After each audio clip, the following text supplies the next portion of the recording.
আসসালামু আলাইকুম। FS politics টিভিতে আপনাদেরকে স্বাগতম। নির্বাচনের আগে তারেক রহমান বিভিন্ন জায়গায় সমাবেশে বক্তব্য দিয়েছেন এবং তাদের নির্বাচনীয় ইস্তেহার এবং তারা ক্ষমতায় গেলে কি কি করবেন সেগুলো তুলে ধরেছিলেন। বিশেষ করে তারেক রহমান বিভিন্ন জায়গায় বক্তব্য দিয়ে তিনি একটা কথা বলেছিলেন যে তার দল যদি ক্ষমতায় যায় তাহলে ফ্যামিলি কার্ড দেবে এবং নারীদের কর্মসংস্থান আরও বাড়াবে এবং ছেলেদের যারা বেকারত্ব তাদের কর্মসংস্থান বাড়াবে, কৃষি ঋণ মৌকুব করবে এবং কৃষি কার্ড দেবে, খাল খনন করবে এবং ইমাম মুয়াজ্জিনদের জন্য বেতন ভাতা দেবে। এরকম প্রতিশ্রুতি তিনি দিয়েছিলেন। সেই সময় এনসিপি এবং জামাত ইসলামের নেতা তারা তার বিপক্ষে বক্তব্য দিয়েছিলেন যে বিএনপির এগুলো ভুয়া, বিএনপির এগুলো সাজানো নাটক এবং বিএনপি ক্ষমতায় যাওয়ার জন্য এগুলো নানান ধরনের মিথ্যা অপবাদ মানুষের কাছে দিয়েছেন। এবং জামাতের আমির হয়ে তিনি এ ধরনের বক্তব্য দিয়েছেন। এমনকি তিনি একটা বক্তব্য দিয়েছেন, রাখ তোর ফ্যামিলি কার্ড, মানে ভাষাটা এমনভাবেই বলেছে যে তোর ফ্যামিলি কার্ড তুই নেই। এ ধরনের ভাষা যে জামাত ইসলামের আমির করেছে, কিন্তু মাত্র অল্প দিনের মধ্যেই তারেক রহমান তাক লাগিয়ে দেখিয়ে দিলেন যে আসলেই বিএনপি যা বলে তাই করে। বিএনপি নির্বাচনের আগে যে প্রতিশ্রুতি দিয়েছিল, যে কথাগুলো জনগণের সামনে উপস্থাপন করেছিল, যে প্রতিশ্রুতি এবং নির্বাচনের ইস্তেহার বিএনপি দিয়েছিল তা অল্প দিনের মধ্যে বাস্তবায়ন হচ্ছে। বিশেষ করে 20 থেকে 25 দিনের মধ্যে এগুলো বাস্তবায়ন হচ্ছে এখন দৃশ্যমান। বিশেষ করে গতকাল আমরা দেখতে পারলাম তারেক রহমান দিনাজপুরে খাল খনন কর্মসূচি উদ্বোধন করেছে। তার বাবার প্রতিচ্ছবি দেখা যাচ্ছে তার ভিতরে। তার বাবা রাষ্ট্রপতি থাকার সময় তিনি যে বিভিন্ন জায়গায় গিয়ে বলেছিলেন যে খাল খনন কর্মসূচি করতে হবে এবং সেচের ব্যবস্থা করতে হবে, এবং এটা হচ্ছে বাংলাদেশ হচ্ছে নদীমাতৃক একটা দেশ। এবং সেই একইভাবে আমরা যে ছবিটা দেখতে পাচ্ছি, তারেক রহমান তিনি নিজেই খাল খননের কর্মসূচি উদ্বোধন করেন এবং তিনি সেখানে বলেছেন শুধু খাল খনন করলেই হবে না, উন্নত দেশ, বিশেষ করে বিশ্বের অন্যান্য দেশ এত সুন্দরভাবে সাজানো, আমরা সেম একইভাবে আমাদের এই দেশকে করতে চাই, আমাদের এই দেশকে অনেক সুন্দরভাবে করতে চাই। কারণ হচ্ছে তিনি একটা কথাই বলেছেন, যেমনভাবে নদী খাল খনন করা হবে যে তেমনইভাবে সেই খাল এবং নদীর মাত্রা এত সুন্দর করে বাঁধা হবে যে দুই পাশ দিয়ে যাতে গাছ লাগানো হয় এবং ফুলের গাছ থাকে এবং গাছ গোছালে থাকে এবং সেই নদীর পানি যেন অনেক ঝকঝকে থাকে, মানে পরিবেশটা যেন এত সুন্দর থাকে, এমনভাবে তিনি কথা বলেছেন। কিন্তু তার এই কাজ দেখে, তার এরকম সব কিছুই যে তিনি প্রশংসা পাত্র হচ্ছেন এবং যে কাজগুলো করছেন অল্প দিনের মধ্যে, সেগুলো দেখে জামাতে আমির কালকে ফেসবুকে একটা পোস্ট করেছেন যে তারেক রহমানকে খাল খননের কর্মসূচি অংশগ্রহণ করায় তাকে ধন্যবাদ জানিয়েছেন। জামাতে আমির নির্বাচন আগেই বলেছিল বিএনপির এটা মুখের কথা, কিন্তু একের পর এক বিএনপি যখন প্রমাণ করছে তখন জামাত ইসলাম দিশাহারা। কারণ তারা তো সেটা ভাবছিল যে বিএনপি করবে না, কারণ বিএনপি যদি না করে তখন হয়তো তারা ফেসবুকে বিভিন্ন জায়গায় পোস্ট করবে, বিভিন্ন জায়গায় বক্তব্য দিয়ে বলবে যে বিএনপি করতে পারে না, বিএনপি ব্যর্থ। এখন কিন্তু তাদের কার্যকলাপে তারাই ব্যর্থ হয়ে যাচ্ছে, কারণ বিএনপি ইতিমধ্যেই ফ্যামিলি কার্ড বাস্তবায়ন করেছে, ইতিমধ্যে কৃষি মৌকুব করেছে, ইতিমধ্যেই ইমাম মুয়াজ্জিনদের জন্য বেতন ভাতা দিয়েছে এবং খাল খনন শুরু করেছে।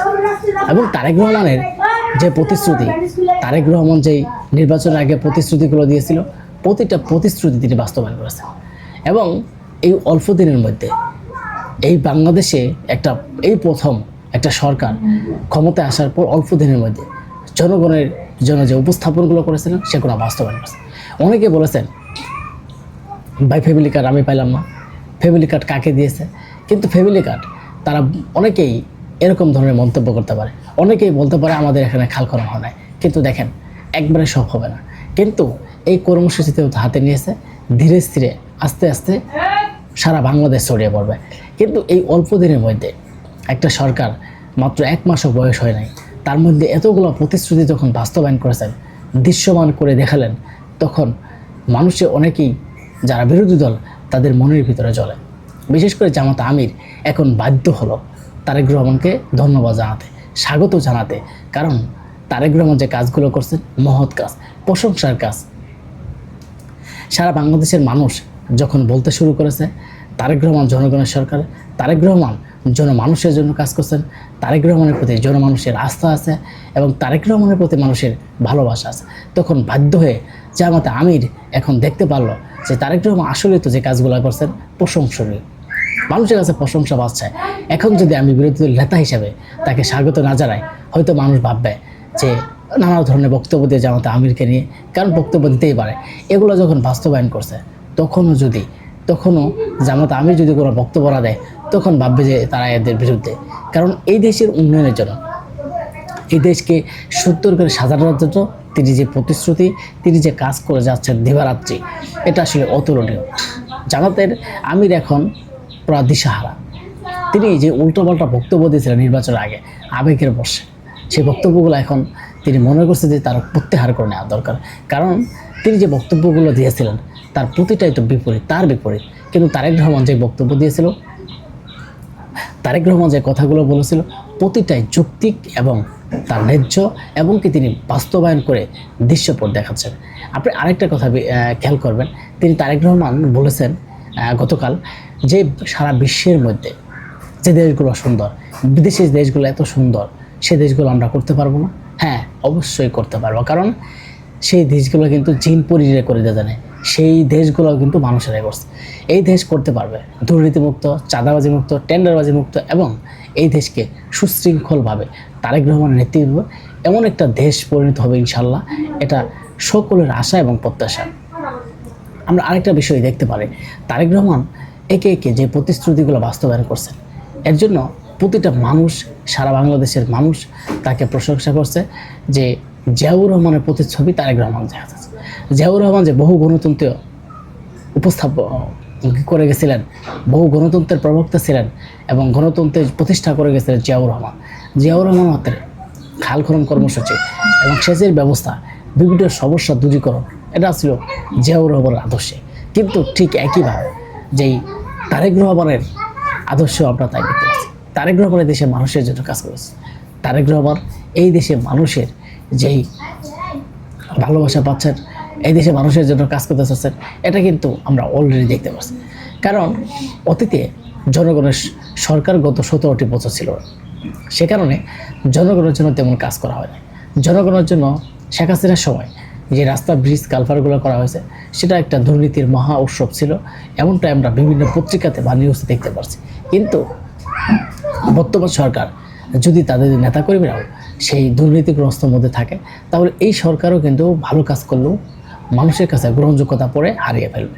কিন্তু তারেক রহমান এই মুহূর্তে যেই কাজগুলো করছেন, তারেক রহমান এখন যেই কাজগুলো করতে যাচ্ছেন এবং অলরেডি সেগুলো শুরু করেছেন, সেগুলো কাজে প্রশংসা হচ্ছে, মানুষের কাছে গ্রহণযোগ্যতা পাচ্ছে, মানুষের প্রতি আস্থা বাড়ছে, এবং মানুষ এখন বিশ্বাস করে যে জামাতে আমির যে বক্তব্য দিয়েছে, প্রতিটা বক্তব্য সেটা ভণ্ড, সেই বক্তব্যের কোনো ভ্যালু নাই। কারণ তিনি যে রাগের অভিমানে তিনি যে কথাটা বলেছিলেন, সে কথাটা আমার বারবারই মনে পড়ে যে তোর ফ্যামিলি কার্ড তুই নি, মানে এটা কোনো ভাষার মধ্যে পড়ে না। তোর ফ্যামিলি কার্ড তুই নি কোনো ভাষায় পড়ে না। কিন্তু আজকে সেই ফ্যামিলি কার্ড কেন আছে? আজকে জামাতে আমির সেই যারা ফ্যামিলি কার্ড পেয়েছে তাদের দিকে তাকানো দরকার। যারা গরিব, যারা চলতে পারে না, এই ফ্যামিলি কার্ড 2,500 টাকা তাকাতে কত কিছু হচ্ছে সেটা আমরা বলতে পারি। এখন আবার একদল আছে, জামাতের একদল লোক আছে, তারা বলবে যে এই ফ্যামিলি কার্ড সরকারের কই থেকে পেল, এটা তো আমাদের টাকায় সরকারে দিচ্ছে। আচ্ছা, যেটাই দেখ, সরকার কি তার নিজস্ব ইনকাম করে চলতে পারে? সরকার তো জনগণের টাকা দিয়ে চলে, কিন্তু তারপরেও তো জনগণের জন্য কাজ করে না। আর তারেক রহমান যখন এই প্রতিশ্রুতিগুলো দিয়ে বাস্তবায়ন করছেন, একের পর এক অল্প দিনের মধ্যেই দেখাচ্ছেন, তখন তাদের বুক জ্বালাপোড়া করছে। বিশেষ করে তারেক রহমানের বিরুদ্ধে যে বক্তব্য দিত, সেটা তো এখন হারিয়ে ফেলেছে। তারেক রহমান আরেকটা বিষয় বলেছেন যে 180 দিনের মধ্যে তারেক রহমান একটা বাস্তবায়নের রূপরেখা দেবেন। সেই রূপরেখাটাকে একটা দৃশ্যমান রূপরেখা দেবেন এবং মানুষের জন্য কি কি করেছে তার এমপি মন্ত্রীরা, এবং তারা জনগণের জন্য কতটুকু কাজ করতে পারছেন, জনগণের জন্য কতটুকু প্রস্তুত করতে পারছেন যে এই 6 মাসের ভিতরে, সেই 6 মাসের দৃশ্যপট নিয়ে তারেক রহমান হাজির হবেন এবং একটা তিনি সংবাদ সম্মেলন করবেন এবং মানুষের জন্য সেগুলো প্রকাশ করে দেবেন। এবং মাত্র 6 মাসের দিনে তিনি এই বাংলাদেশটাকে এতটা চেঞ্জ করবেন, এতটাই পরিবর্তন করে দেবেন যা অকল্পনীয়, অতুলনীয়। সময়ের অপেক্ষা করুন, অল্প দিনের মধ্যেই জামায়াত বাধ্য থাকিবে তারেক রহমানের প্রশংসা করতে এবং তারেক রহমানের সাথে হাত মিলিয়ে একসাথে থাকতে তারা বাধ্য থাকিবে। কারণ তারেক রহমানের প্রশংসার ক্ষেত্রে তারেক রহমানের বিরুদ্ধে কথা বলার কোনো সুযোগ পাবে না এই জামায়াত আমির। সবাই ভালো থাকবেন, সুস্থ থাকবেন।